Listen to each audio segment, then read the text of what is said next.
Bismillahirrahmanirrahim. Assalamualaikum warahmatullahi wabarakatuh.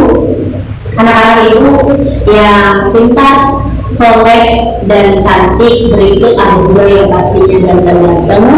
Alhamdulillah kali ini ibu bisa buat video pembelajaran yang bisa kalian dengarkan, lihat dan pahami. Tidak perlu mencatat.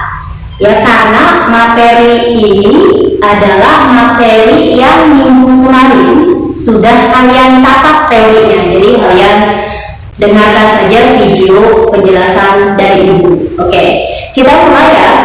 Kita mulai. Jadi di video pembelajaran kali ini ibu akan jelaskan bab 1 semester 1 bidang studi matematika kelas 8. Kita akan belajar tentang pola bilangan. Dalam materi ini nanti kalian akan belajar apa itu pola barisan konfigurasi objek, kemudian pola dan suku barisan bilangan, barisan dan deret aritmatika, yang terakhir barisan dan deret geometri. Itu yang akan kita pelajari pada bab pola bilangan ini. Oke, kita masuk ke slide berikutnya. Pengertian pola barisan bilangan. Jadi apa sih yang dimaksud dengan barisan bilangan itu? Ya, dari bahasa barisan itu berarti dia tersusun, berarti ada susunan komponen. Jadi pengertian barisan bilangan secara sederhana bisa diartikan bahwa kumpulan atau himpunan suatu bilangan atau objek yang tersusun dengan aturan tertentu. Next dulu. Oke, yang kedua kita mulai di sini ada yang keduanya itu adalah barisan bilangan khusus dan polanya. Maksudnya kenapa dia khusus? Artinya bilangan yang mempunyai pola khusus itu mungkin bisa dikategorikan semua bilangan, tapi yang biasa atau yang akan kita pelajari di kelas 8 ini sementara akan kita pelajari tentang apa itu barisan bilangan asli dan bilangan ganjil. Yang di slide apa itu juga mungkin tahu. Bilangan asli itu dimulai dari angka 1, 2, 3, 4 dan seterusnya, gitu ya, dan seterusnya. Kemudian ada bilangan ganjil. Coba sebutkan bilangan ganjil itu berapa aja, dimulai dari angka berapa? Oke, betul sekali. Angka ganjil atau bilangan ganjil dimulai dari angka 1. Oke, 1, 3, 5, 7, 9 dan seterusnya. Jadi dari 1 dan angka 3 itu ada angka 2. Itu bilangan ganjil. Kita next ke bilangan genap. Oke, yang ketiga ada konsep bilangan genap. Sekali dari mulai angka 2. Kita mulai dari angka 2, 4, 6, 8 dan seterusnya. Ya, jadi tadi ganjil dimulai dari angka 1, bilangan asli dimulai dari angka 1, bilangan genap dimulai dari angka 2. Oke, selanjutnya ada bilangan segitiga. Nah, bilangan segitiga ini berikut gambar. Nanti di pola konfigurasi objek itu kita masukkan gambarnya. Ya, nanti akan ada muncul gambar pertama angka 1, gambar kedua titiknya ada 2, gitu ya, ada 3. Maaf, gambar kedua titiknya ada 3, gambar keempat titiknya ada 1 tambah 2 tambah 3 berarti 6, gitu ya. Jadi konsepnya itu yang pertama 1, yang gambar kedua jumlahnya 1 tambah 2, yang gambar ketiga jumlahnya itu 1 tambah 2 tambah 3 dan seterusnya. Ya, itu namanya bilangan segitiga, pola barisan bilangan segitiga. Lanjut, setelah bilangan segitiga kita masuk bilangan persegi panjang. Namanya persegi panjang kan ukurannya panjang kali lebar, gitu ya, panjang kali lebar. Jadi bilangannya itu yang seperti gambar itu yang ada di gambar. Yang pertama itu adalah 1 kali 2, 1 kali 2, gitu ya. Berikutnya 2 kali 3, berikutnya 3 kali 4 dan berikutnya 4 kali 5. Berapa kali berapa dong teman-teman? Ya betul, selanjutnya itu berarti 5 kali 6. 5 kali 6 isinya 30. Sudah lama tidak belajar matematika, kelamaan di rumah ya. Kita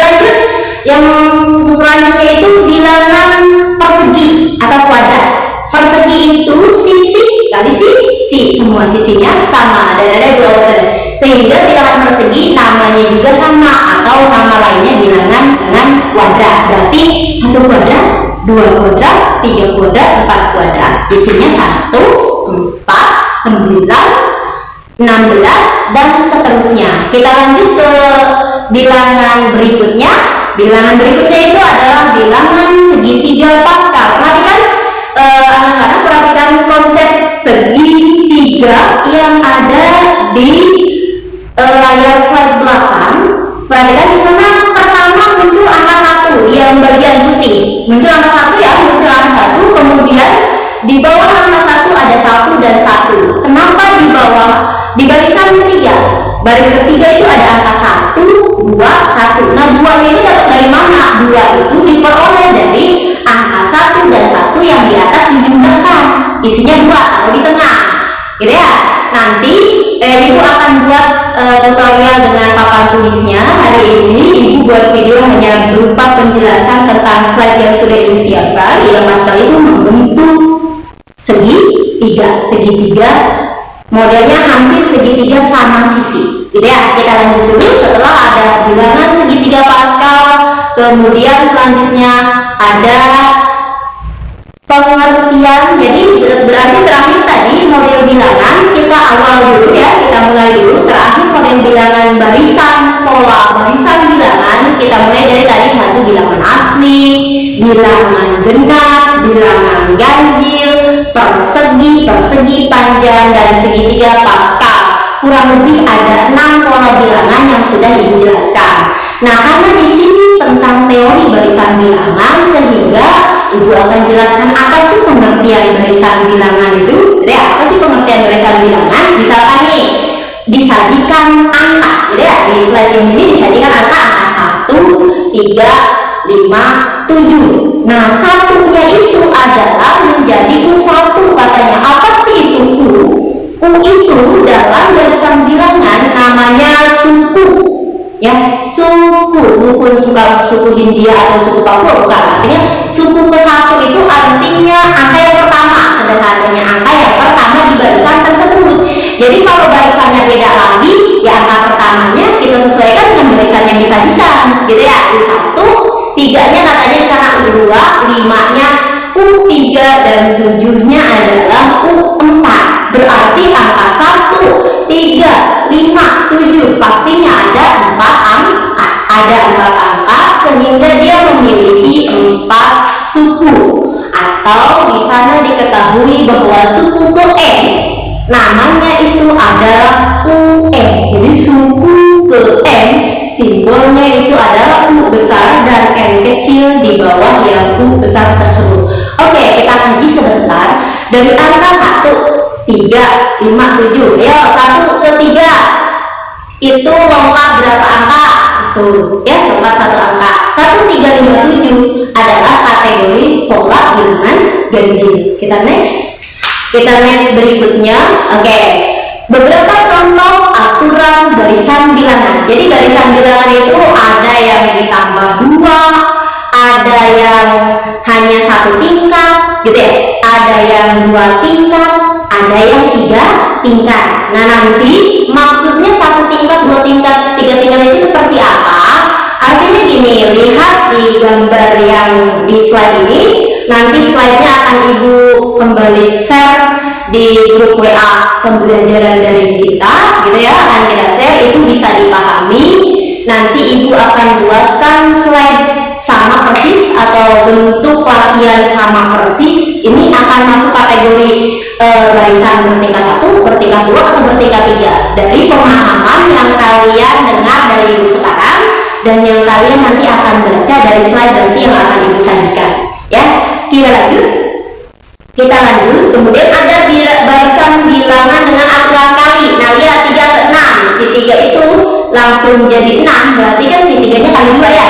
3 kali 2, 6-nya kali 2, jadi 12, 12-nya kali 2, jadi 24. Berarti selanjutnya itu angka berapa tuh? Selanjutnya itu adalah aturannya 24 kali 2. Isinya adalah 48. Berarti di bagian yang titik-titik ini isinya adalah 48. Ada juga barisan bilangan dengan aturan dipangkatkan. Ya, kalau pangkatnya sederhana kelas 7 juga udah belajar. Artinya 1 pangkat 3 isinya pasti 1 ya. Kemudian ada 2 pangkat 3, 8. Kenapa sih 2 pangkat 3 hasilnya 8? Karena 2 pangkat 3 itu berarti 2 kali 2, udah 4 ya isinya. Nah kemudian kali 2 lagi, 4 kali 2 jadi 8. Jadi 2 pangkat 3 itu bukan artinya 2 kali 3. 3 pangkat 3 itu bukan artinya 3 kali 3 gitu ya. Jadi 3 pangkat 3 itu berarti 3 kali 3 berapa tuh? 9. Nanti dikali 3 lagi jadi 27 ya. Gimana tuh kalau sampai 3 pangkat 10? Banyak isinya ya. Kalau 3 pangkat 10 banyak, tapi untuk pola bilangan sepertinya tidak mungkin sebanyak itu. Oke ya, tetap belajar matematika harus menyenangkan. Kita lanjut, di sana ada barisan Fibonacci. Barisan Fibonacci ini ditemukan oleh ilmuwan matematika pada zamannya yang lisensi namanya dimasukkan di barisan tersebut. Jadi unsur namanya itu ada Leonardo Fibonacci ya, Leonardo Fibonacci. Jadi barisannya itu ada angka 1, 1, 2, 3, 5, 8, 13. Bu, apakah semua konsep barisan bilangan ini harus kami hafal sebagai murid? Tidak. Itu jawabannya tidak. Kenapa? Kalian jangan biasakan memahami atau menghafal. Karena ketika nanti bertemu dengan model soal atau latihan soal, angkanya pasti berubah. Ya, pasti berubah. Lebih baik dipahami konsepnya, jangan dihafal materinya, gitu ya. Jadi kenapa sih barisan Fibonacci itu habis ada angka 11 kemudian kenapa 2? Gitu ya.